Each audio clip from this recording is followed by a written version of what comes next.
Ma'lum bo'lishicha, Xitoyning o'xshamagan joylarda ishlashga majburlangan Uyg'urlar ishlab chiqargan tibbiy maska va qo'g'dash uskunalari Yevropada sotilgan. Tashkillik jinoyat va chiriklikni doklad qilish turi nomli ommaviy tashkilot tomonidan e'lon qilingan dokladda ko'rsatilishicha, Yevropadagi ikki asosli sotquchi bu maskalarni bozorga solgan.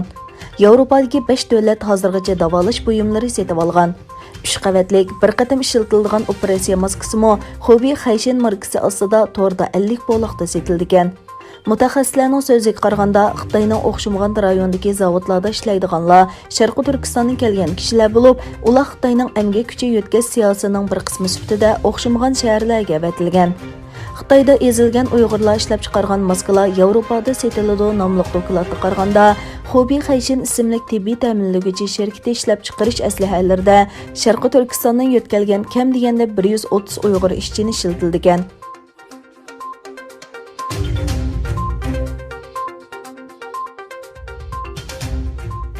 Xitoy Shinhua agentligining xabar qilishicha, Sharqi Turkistonning Jo'ng'ar rayonida Milchardagi zapsi 100 milliard kub metrdan oshadigan g'oyat tabiiy gaz zapsi tepilgan.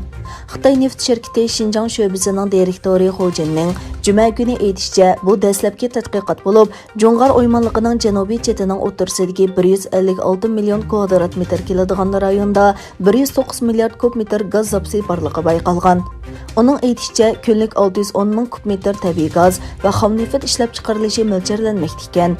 Yaqinqi yillardan buyon Xitoyning Sharqi Turkistonda Uyg'urlarga qilayotgan zulmlarning irqiy qirg'inchilik shakllantiradiganligi haqidagi sadolar kuchayotgan bir sharoitda Xitoy Sharqi Turkistonning tabiiy boyliqlarini talon-taroj qilish sur'atini tezlatmoqda.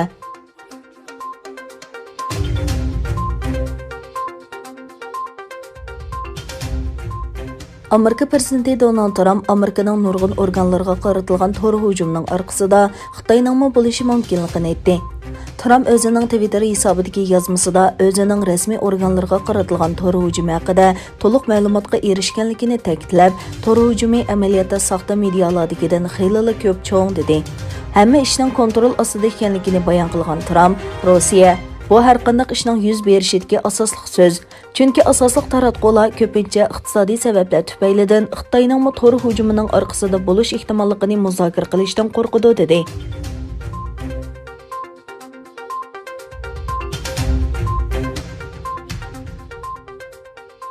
Xitoy virusining boshlanishi bilan Iroqdan ishlash va Iroq musofirlik ma'rifning kam bo'lsa bo'lmaydigan bir qismiga aylangan Zoom bu qatim Amerikada tekshirishga duch keldi. Bu shirkatning sobiq xizmatchisi Julie Injin 1989-yildagi Tiananmen voqeasini xotirlash uchun o'tkazilgan sinliq yig'inlarga to'sqinlik qilgan deb ayblandi. Brooklyn Federatsiya taftish mahkamasi Julie Injin ustidan arz sundi.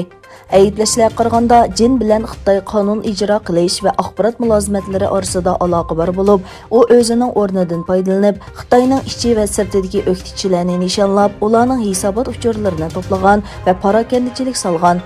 U Zoomning mulozimat shartlariga xiloflik qilganligini bahona qilib, abonentlarning hisobini cheklagan. Buningdan boshqa, u faoliyat uyiga singib kirib, nomuvofiq mazmunlarni o'z ichiga olganligini bahona qilib, suhbatlarga to'sqinlik qilgan.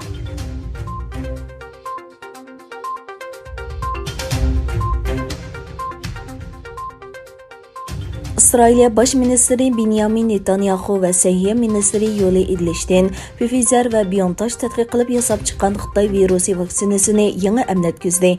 İsrailiyadagi tunji Wuhan virusi vaksinasini Tel Avivga yaqin Ramat Gandagi Shiba sog'lomlik markazida İsrail Baş Ministri Benjamin Netanyaxuga, ondan Səhiyyə Ministri Yuli Idlishtinga emlandi.